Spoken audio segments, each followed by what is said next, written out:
Welcome to the Shamrock Show. Sit down, have a listen, and go fuck yourself. The Shamrock Show. The Shamrock Show is brought to you by the law firm of Scott Camisar and Stephen Reck. Check them out at stephenreck.net. That's STEPHENRECK.net.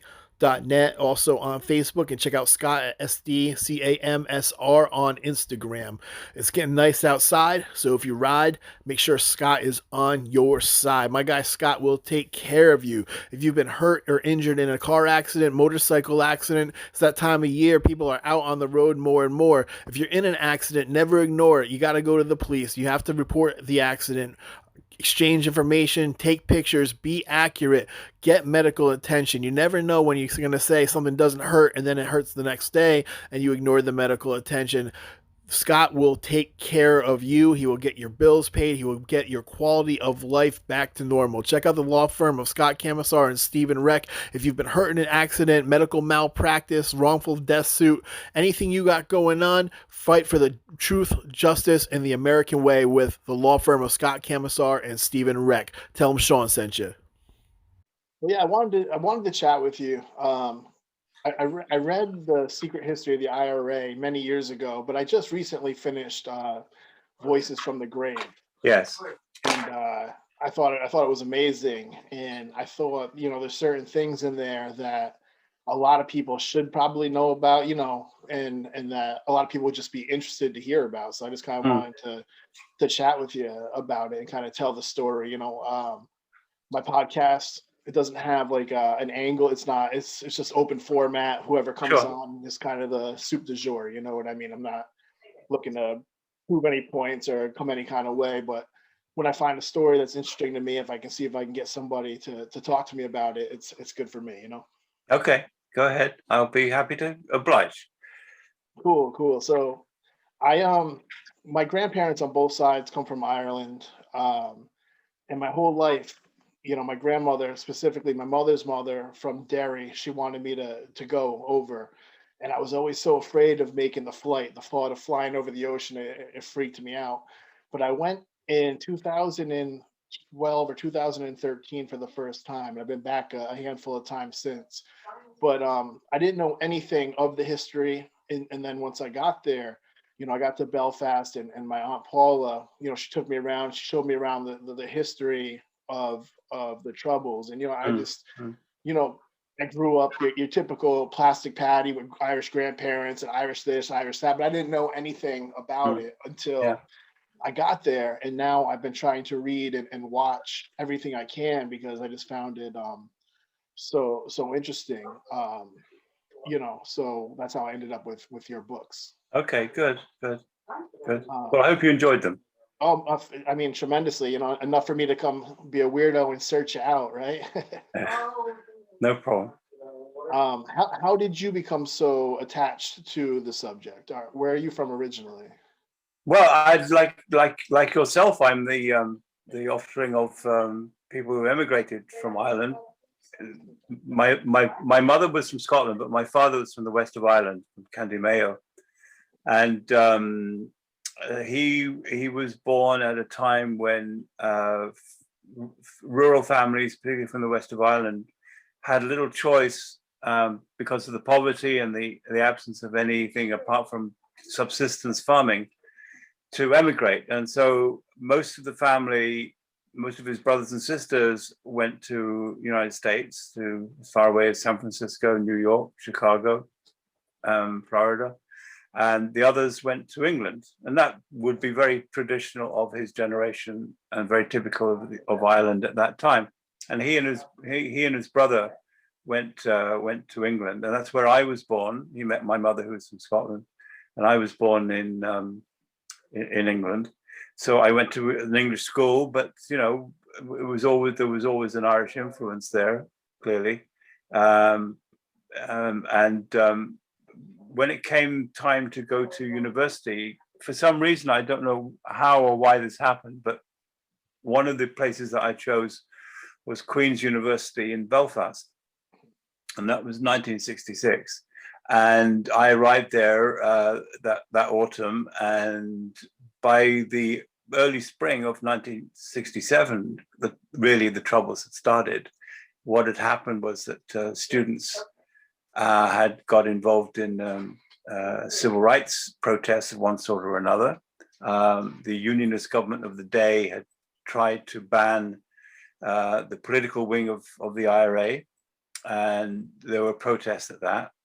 And then the following year, there was the October the 5th march in Derry for full-fledged civil rights, for voting equality and for housing equality and stuff, and equality in employment, end to discrimination, all of which would have been very familiar to African American population in the United States. Not that there is any comparison between what happened to Black people in southern states during the time of slavery in the Confederacy and what happened in Ireland. It was bad in Ireland, but it was never quite as bad as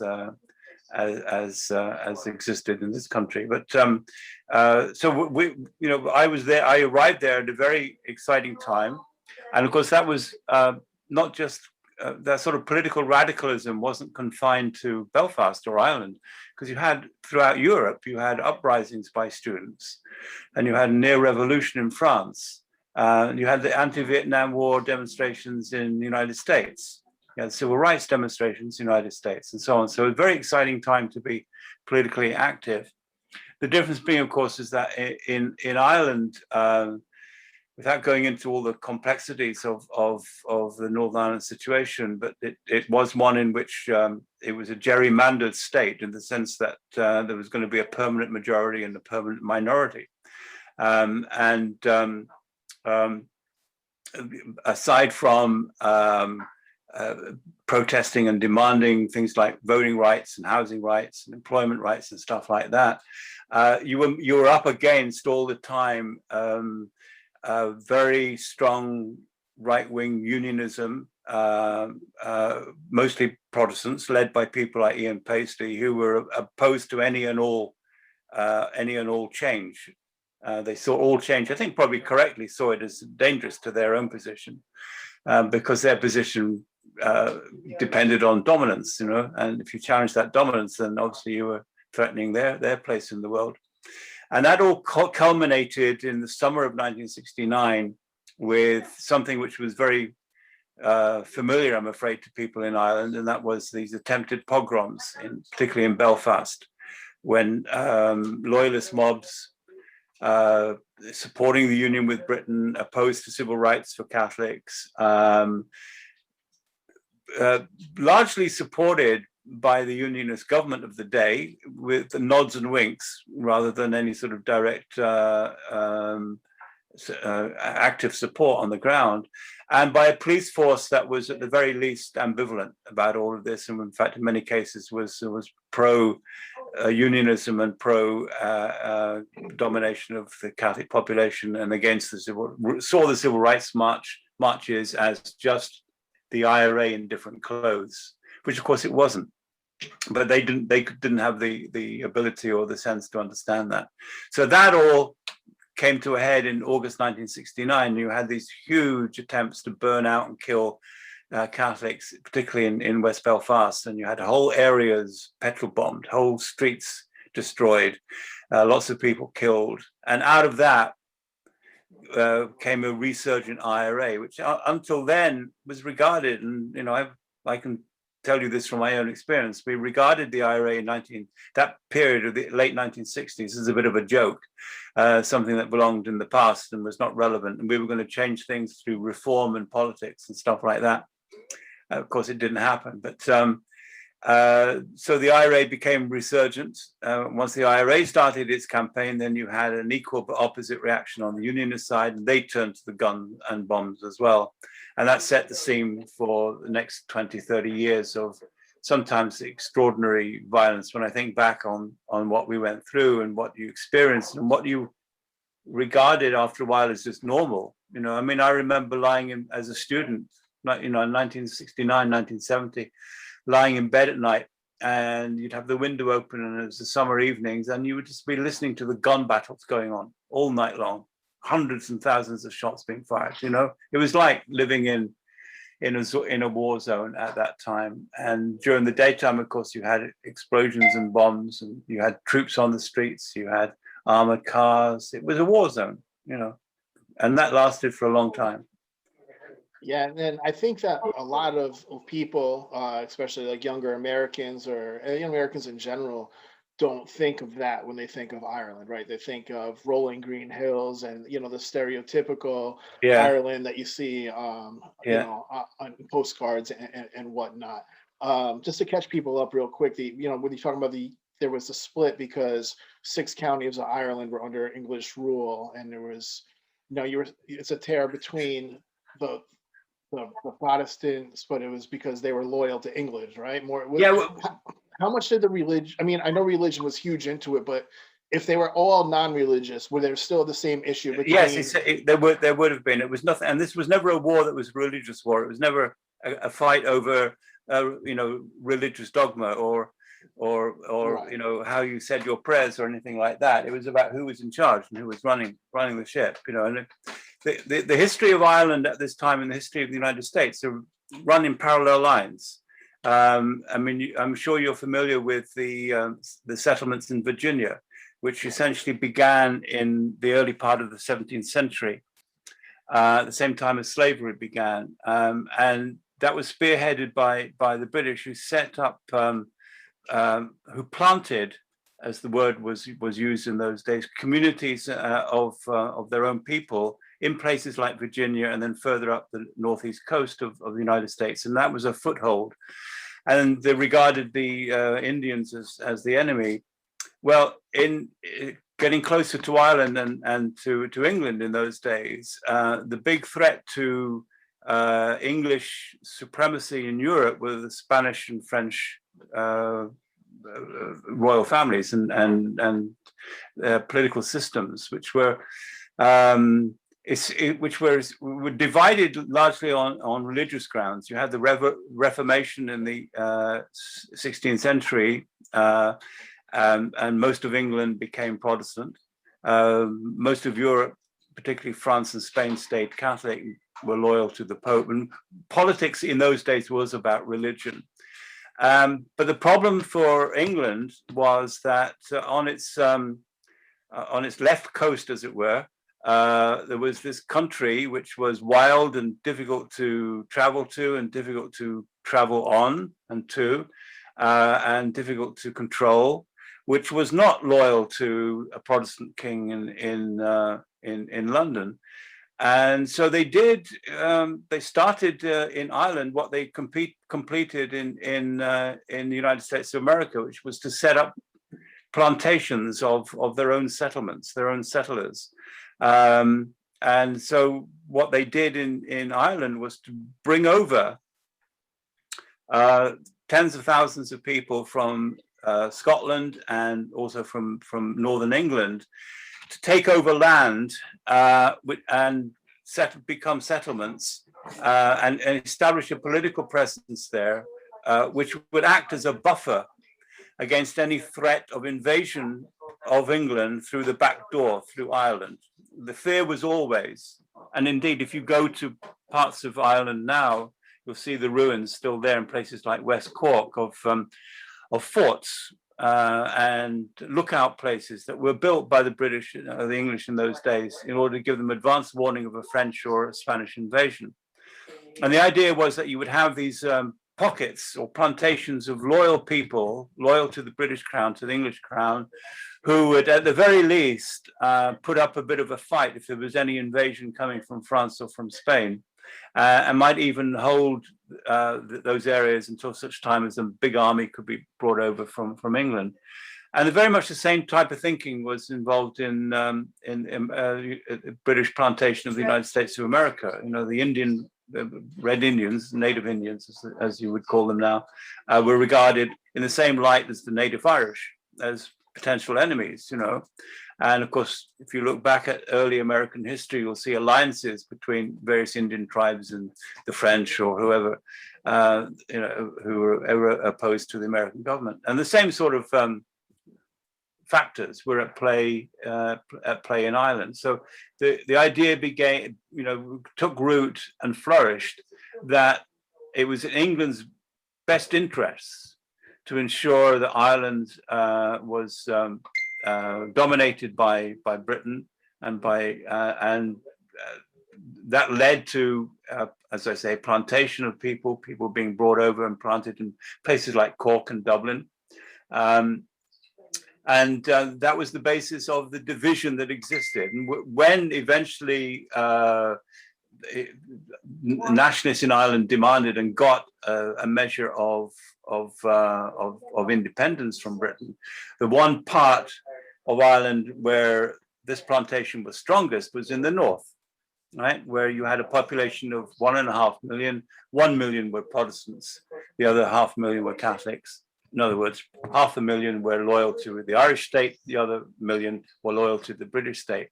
And that led to the partition of Ireland and the creation of the Northern Ireland state. And of course, it could only be sustained as a Protestant state in the same way as Alabama could only be sustained as a white-only state by keeping, in Alabama's case, keeping the blacks, the black population down, and doing the same to the Catholic population in Ireland. And so when the civil rights movement started, there was very, very strong identification on the part of those who took part in the civil rights movement and the leaders of the civil rights movement with their Black American counterparts.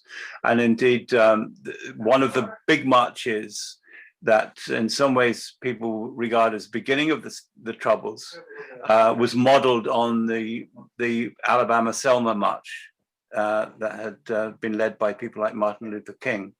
So, you know, there's a similarity in history and a similarity in developments. The difference being that in Ireland, it very quickly turned into the full-scale war that we had for 25 years. You could argue that maybe you had a war in America as well, but not on the same. You didn't have car bombs in Mississippi. You did in Belfast. That's the difference, I suppose. Yeah. So going through that, and I mean, there's so much we could talk for a million years and never cover it.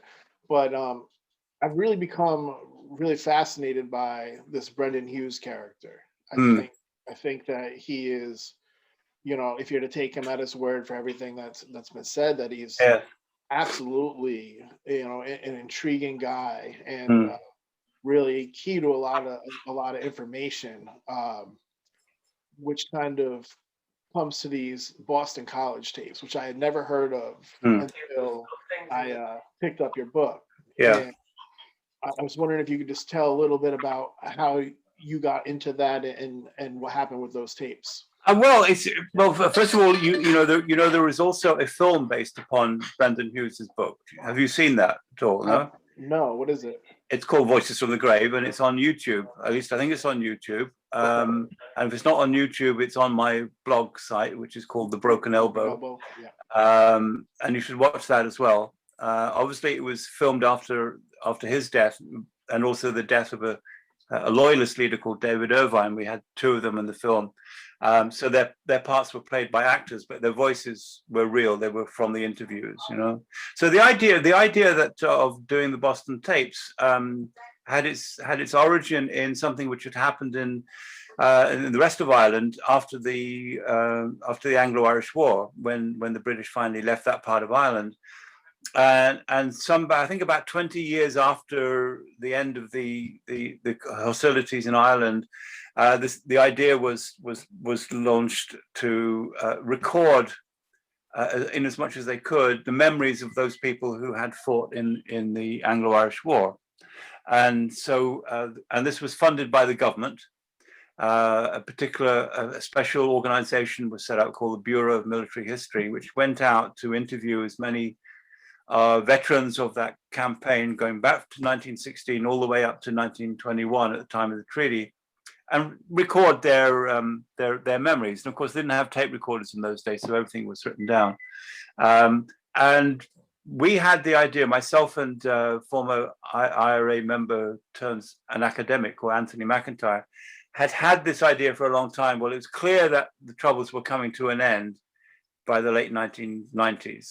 It's only a matter of how it would come and what the nature of the deal would be. And we said, look, there's a difference between, or I said to him, there's a difference between our situation and the situation that created the archives in the south of Ireland, in that the conflict in the south of Ireland, 1916 to 1921, was only 5 years long, right? So you could afford to wait 20 years and then interview people because the vast majority of them would still be alive. But our troubles, our strife, began in 1966 and didn't really end until the Good Friday Agreement. And even then, you could argue that it didn't end then until 1998. That's 30 years. So someone who was, let's say, a middle-ranking IRA member in 1966, 1967, 1968, and would have been 40 years old, but would be dead by that stage, right? And a lot of them were getting close to death. And others were much older, and clearly the longer there was a delay in setting this thing up, the fewer and fewer people there would be around to tell their story. So there was an element of urgency there. There was also an atmosphere at the time that the war is over, right, and it is time now to talk about what happened. And we decided that it was still far too dangerous to do that type of project either in Ireland or in Britain, primarily because there were, you couldn't trust the colleges, you couldn't trust the institutions that you would approach to keep things quiet, because you needed to keep things very discreet.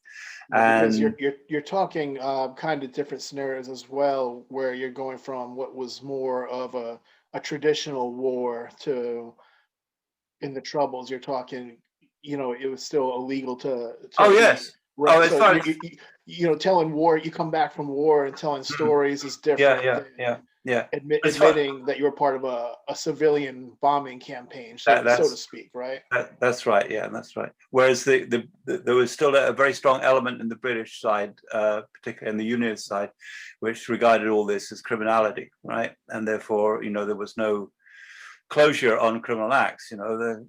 They would be pursued until the end, as it were.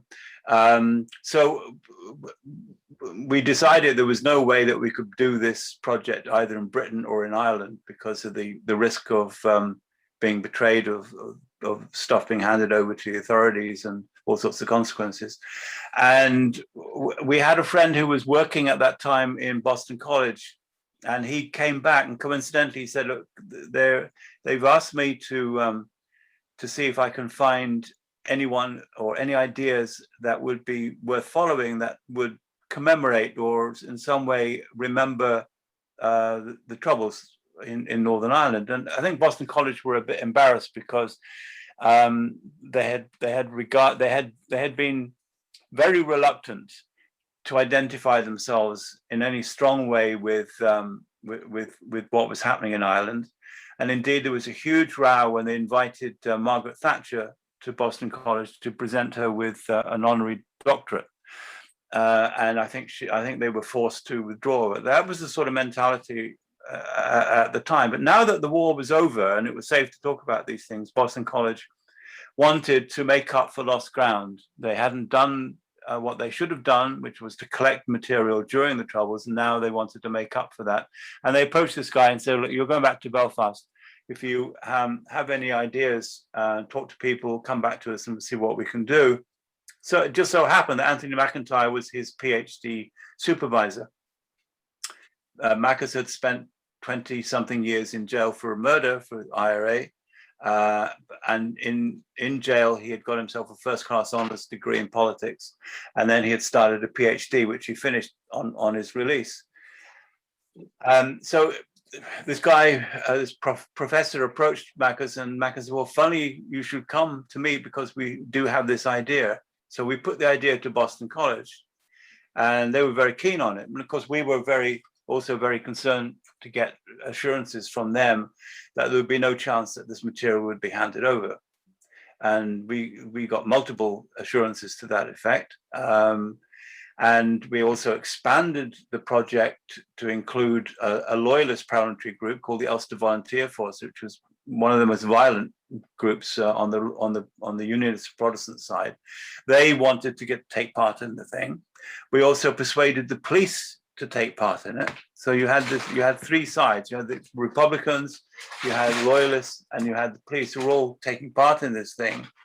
But then, someone found out the way that it was found out about was essentially because we eventually wrote a book about some of the interviews based on Brendan Hughes and David Irvine. And we had done that because Brendan Hughes, when he gave his interviews to Anthony McIntyre, he did so on condition that it would be published after his death, right? So we felt sort of duty bound to do that, to fulfill and honor that promise. And Boston College said, yeah, that's fine, but that's going to look very one-sided. You should really, see if we can get any of the Unionist and Loyalist people to participate as well. And so the UVF was approached by Boston College, and they agreed. So that was the genesis of the thing. And then, of course, when the book came out, the police in Northern Ireland said, well, we're going to go for this stuff and see if we can put people in jail for Jean McConville's kidnapping in particular. It was this housewife.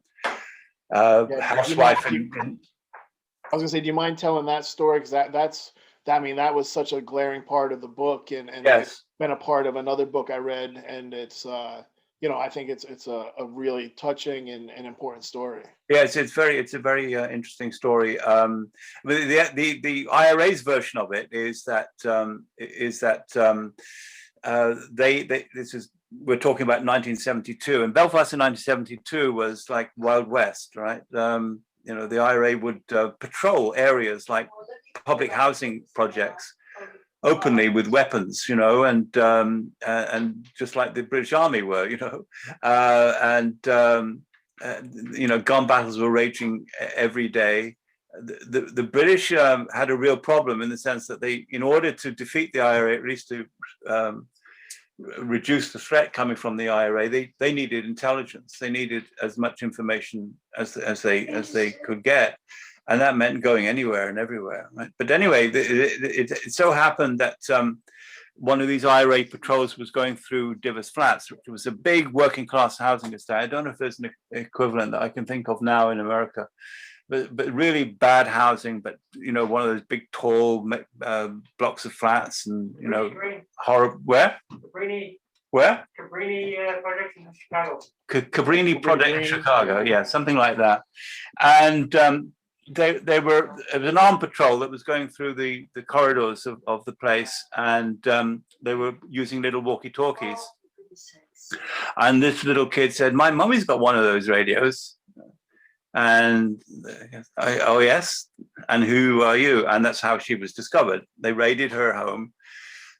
They've discovered the radio, and this is that Brendan Hughes's version of events. He was the OC, the officer commanding the IRA in that area at the time, West Belfast, and she was brought in for interrogation. She admitted, according to Brendan, being an informer, telling what she knew to the British Army about who was what. What would an IRA interrogation look like to a civilian like that? Well, it's difficult to know. I mean, it could be very unpleasant, I'm sure, but we don't know. We don't know for sure. I would imagine with Brendan, it wouldn't have been like as rough as it could have been with other people I can think of in the IRA. But what he got from her was an admission that she had been passing on information to the British. And of course, at that stage of the conflict, the British knew very, very little about the IRA. When they introduced internment in 1971, the year before, they were dependent on intelligence files belonging to the police, and it was all out of date.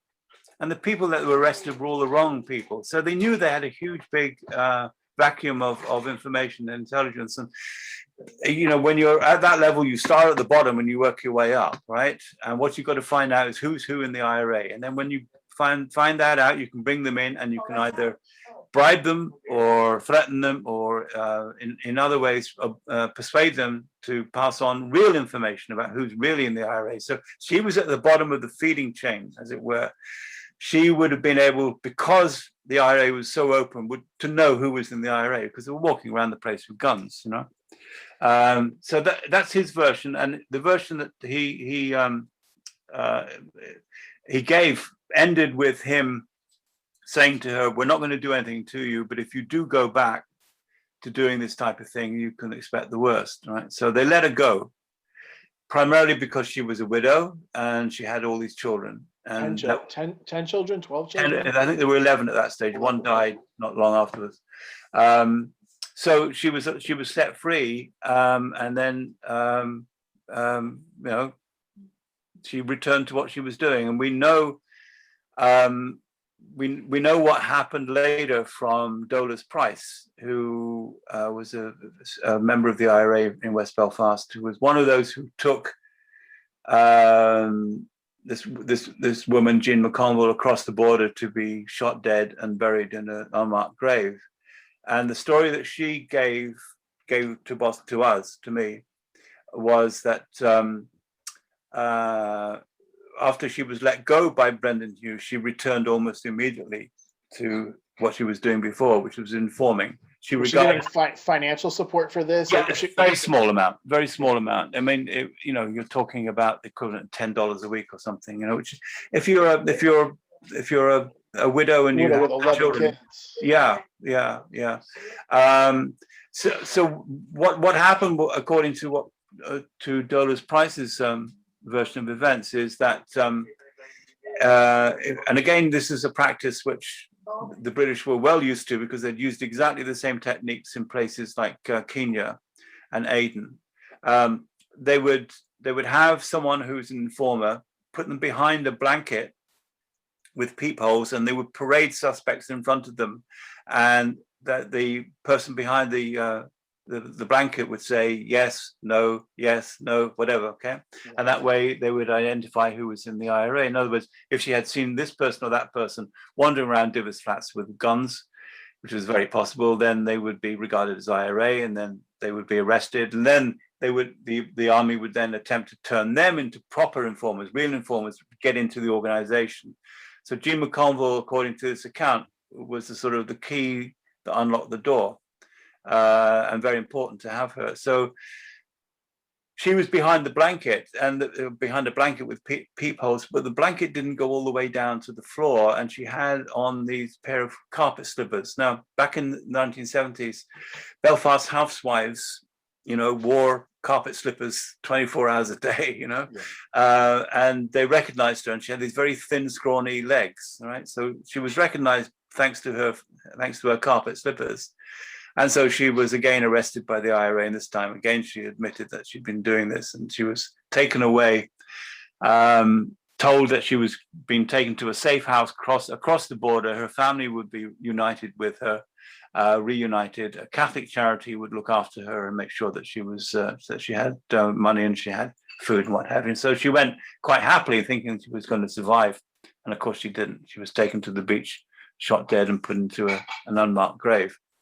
So that was the Jean McConville story, which is, you know, a cause célèbre and a matter of considerable controversy then and now. And how long did that go before that even came out? How many years between when she was killed and when this interview came out with Dolores? But she was killed in December 1972. And whenever Voices from the Grave came out, it was the Legion of Mary, not Catholic. Brendan Hughes was Brendan Hughes had given the account that, you know, was in Voices from the Grave, and that was the first that people really knew what the full story was. They knew that she'd been disappeared. They knew that she had probably been killed, but they didn't know what the circumstances were. And they would, you know, she wasn't the only one who'd been disappeared by the IRA, you know, at that time. Others had been disappeared as well, and that was done mostly because the embarrassment that follows when, you know, people are uncovered as being traitors to the cause, and to cover that up, you know, they would disappear them. So she was one of the very first to be disappeared, but not the only one. And then that murder was the one that really drew all the attention. The admission on that murder is the one that really drew all the attention to the tapes, correct? That was the one because of the alleged orders given by high-ranking Irish politician, correct? Yeah, that's right.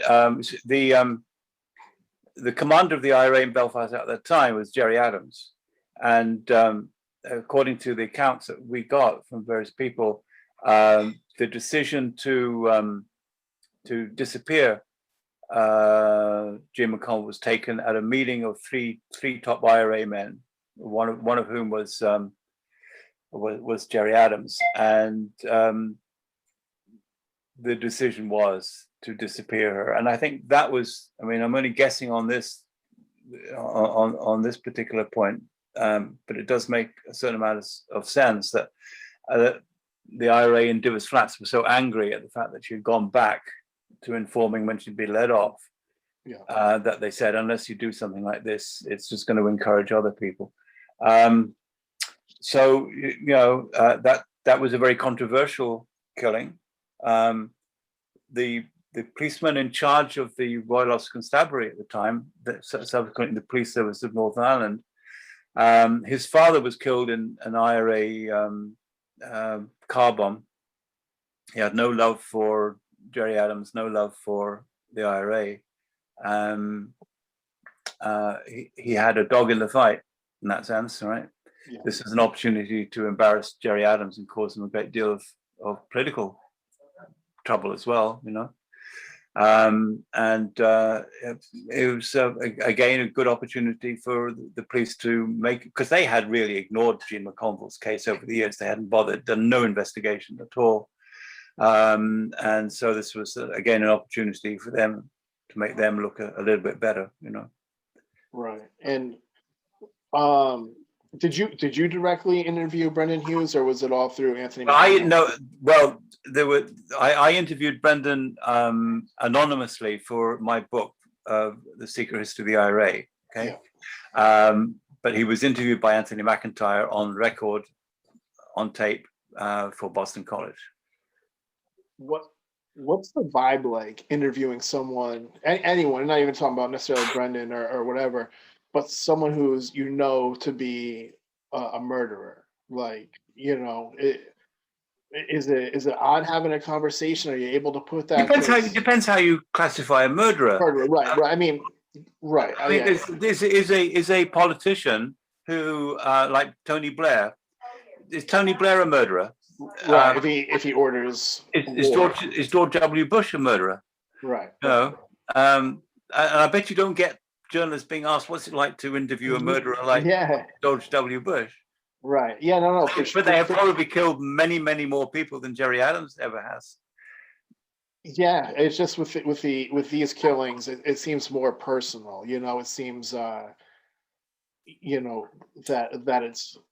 it's more directly connected, right? Like you have George Bush, who's given an order from a million miles away to send guys who he's never met in his life to kill people who he's never met in his life. Where in this case, you have someone like Brendan Hughes who, or Gerry Adams, where you have to make the decision to kill a mother of 11, but to not do it could be your very downfall, and your downfall could be the downfall of your battle for your country, right? I mean, absolutely. It's a much more intense. Yeah. And maybe using the word murderer was wrong, because I'm not judging it in that way. I'm just saying that, to talk to somebody who has been in it like that, and had to make those kind of heavy decisions and those heavy actions, that is really more what I was saying.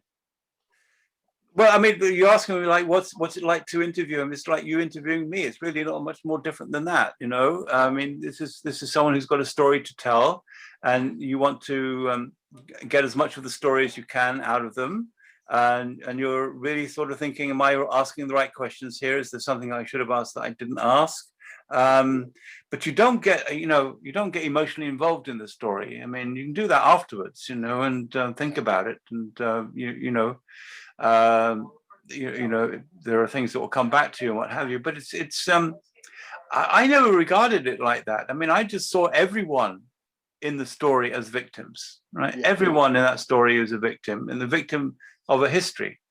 And who's responsible? Was it Henry VIII that was responsible? It was he who started the plantations of Ulster and Ireland. Was it James? Was it his daughter Elizabeth I? Was it the Stuarts who really began the plantations, both in America and Ireland, are they as much to blame as Brendan Hughes? You know, if you look at it from that point of view, I think if you do look at it that point of view, it becomes, you know, you're just trying to find out the story. What's the story here? And it's a story like, you know, interviewing a pop singer about his life and who's he screwing and who he's not screwing, you know, and that sort of stuff. It's really, you know, it's journalism, and you do what you can. You're not sitting there making moral judgments. Who can make moral judgments? You weren't there. You know, you didn't know what motivated people to join the IRA. Most people joined the IRA that I know, and equally joined the loyalist paramilitaries, who were just as violent as the IRA, because of things that had happened to them. You know. Right.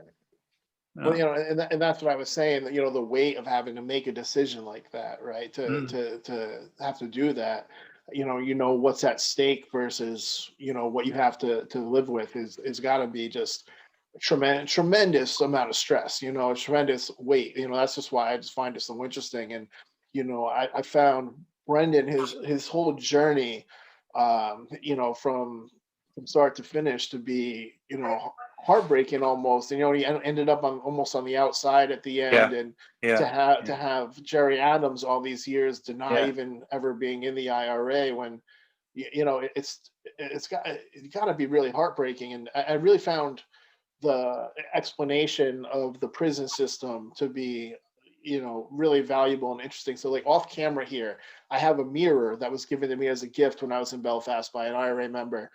And it was made in a jail. I guess the jail, the prisoners were allowed were allowed to make them to earn some money for their families. And I was wondering if you could just, like, tell the people who are going to watch this a little bit about what the political prisoner status was like.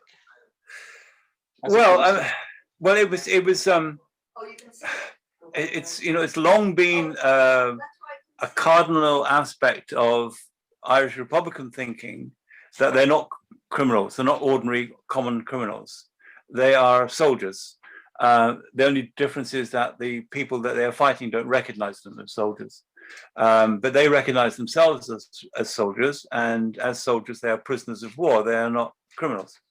And that's it very simply, you know. Right. Well, that's the best way I've ever heard it described, honestly. Yeah. That's it, really. And so demanding that they be treated like prisoners of war. I mean, when the Nazis captured American or British troops, they didn't force them to wear prison uniforms. You know, they were allowed to wear their own uniforms. They were allowed to have their own command structures in these jails. They were allowed to organize their own food and stuff like that. And that's essentially what they were asking themselves, you know. And it was not to do that, not to demand that, would be to say, well, actually, we are criminals. And what we're doing here, we're just going out killing people. We're not doing this for a political cause. We're doing it for other reasons, you know. Right. So it's almost incumbent upon them to demand political status, because it's a definition of who they are and why they're there, and why they did what they did to get themselves in jail. Gotcha. And so I meant to ask you this before. It kind of got a little bit, you know, topsy-turvy here. So what ended up legally happening with the tapes? How did the subpoenas play out? Did Boston College really fight it? Oh no, this was we were terribly let down by Boston College. I mean, it turned out that all the assurances that we got from them were false. They were lies. We believed them, and I think we're at fault for believing them. We shouldn't have believed them. We should have been much more skeptical about it. And not only that, but I mean, they just didn't fight. You know, I mean, I had been involved in a situation a few years before that, which Scotland Yard had been sent over to investigate a series of killings in Ireland, very controversial killings. And I had interviewed at one stage one of the people who was involved in the killings, and he had actually informed. He was also an informer.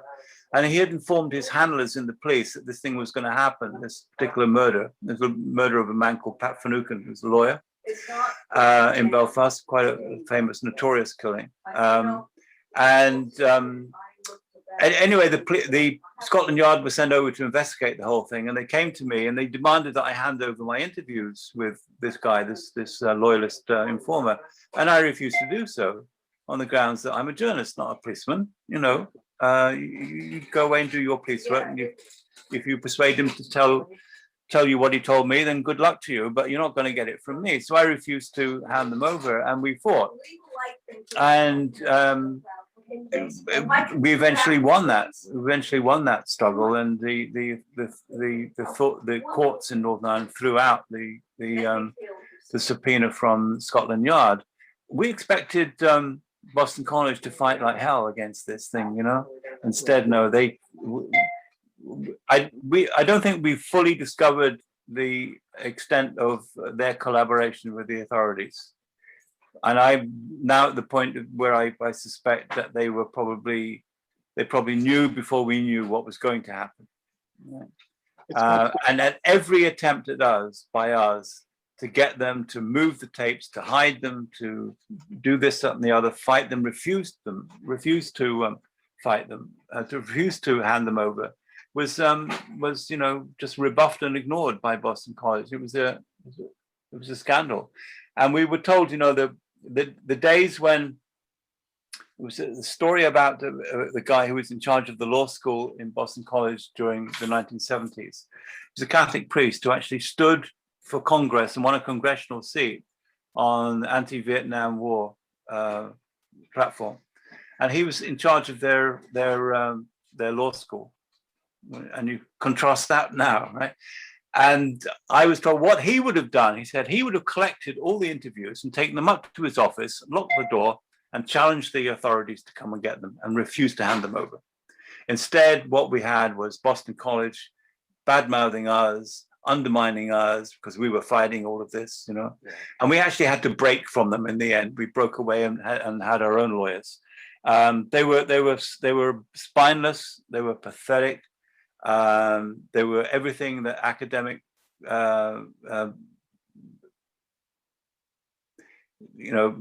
purists should not be, right? They collaborated with the state in destroying and handing over academic material, which they had guaranteed would be safe. I mean, it was a disgraceful episode in their history, and I hope they never recover, right? Well, it's ironic that you said that they did this whole project to make up for their indifference to the troubles as they happened, and then to even go one worse. It's like, hey, I'm sorry I slapped you in the face. Let me give you a right cross. Yeah. The total full circle. Yeah. On that. Yeah. Is more than ironic. What I mean? Yeah. And it was even worse. I mean, at one stage, the complaint arose, which really, annoyed me, which was that this is one-sided. They're only going for the Republican side. Why don't they go for the loyalist side? You see, and I was arguing against. No, you don't do that. They don't go for any side. It doesn't matter whether they're loyalist or Republican. The principle is the same, and they shouldn't be allowed anywhere near these damn things. And the evidence as it's come out has been that Boston College, behind our backs, connived with the police in Northern Ireland to identify one of the loyalist interviewees so the police could then make an application for his interview. Right? That's how bad Boston College were. And that for what reason, do you know? Why? Because they're cowards, because they're about money. Colleges these days are about making bucks and lots of bucks, and they had no principles, And then I'm assuming you were the researcher, but they own the tape. Is it because of course they financed the project, or they didn't actually own the tapes, and they would never have owned the tapes until the interviewee had died. Once the interviewee died, then it became the legal property of Boston College. What they had was custody of the tapes. Okay. A legal custody meant that, if the police got the courts to say, hand this over, then they handed them over instead of fighting and saying, no, we're not going to hand them over, and make a big issue out of academic freedom out of it. They could have come out of this heroes. They may have lost at the end of the day, but if they'd put up the fight, people would have said, well done, Boston College. But now Boston College is now byword for academic cowardice. Were those the only copies of the tapes? The audio tapes, yeah. Man, that's tragic how that played out. You know, it's really, yeah. I mean that's really sad. You know, especially. I mean, you give someone a statement like that under the journalistic integrity, and then it's not even the journalist who ends up being in charge of it. That's tough, man. But at the end of the day, do you still think it was important, the right thing to do to make the tapes? Do you think it's still? Do you regret it at all? Do you think that no matter how it plays out, this information is still equally as valuable as the original intention was to be? Well, it's hard to say, I mean, these things are judged in the long run, Put it this way, it's put a break on research like this, which needed to be done, because people are scared. I mean, there was never any chance of people doing this in Ireland or Britain, because there was always the distinct probability that the authorities would find out and then move against them, What I find disturbing about the whole business is that those who were involved in negotiating the peace process, particularly on the Republican side, never made an issue out of keeping this stuff sacrosanct and not touching them, not touching. In other words, allowing people to make and collect recollections of what took place in the Troubles. And that raises all sorts of very suspicious questions in my mind, at least, about why would they not want people to speak freely about what happened. Gotcha. All right. Well, I won't take up your whole day. We're almost at an hour now, man. And okay. I really appreciate you. Are you working on any projects right now? Any books? Not really. No, what I'm doing at the moment now is I am creating trying. Well, I don't know. I won't say anything at this stage. No, I'm not. I do the odd bit of journalism, but not much. Okay. And you have a blog that's thebrokenelbow.com. Yes, right? that keeps me writing. So that keeps me going. What's just real quick, the name, The Broken Elbow, where does that come from? Well, there's another film that you should see. As I think I've mentioned that two already. Yeah. Voices from the Grave. There's another one called Idolers, which is on Hulu. Okay. Yeah, I haven't seen it, but I saw it advertised. Yeah. Yeah, it's very good. But anyway, during the making of Voices from the Grave, those of us who were from America who were working on the film obviously had to go over there and live there and travel there. And I had a bad fall coming out of the elevator one day. I'm disabled as it is. And anyway, I tripped and fell and smashed my elbow in numerous pieces, so bad that they really couldn't do much about it. And I had to come back to America, and eventually got it healed again by luck and some good judgment on the part of doctors in a hospital for special surgery here in New York. So I called the blog The Broken Elbow after that. Tremendous.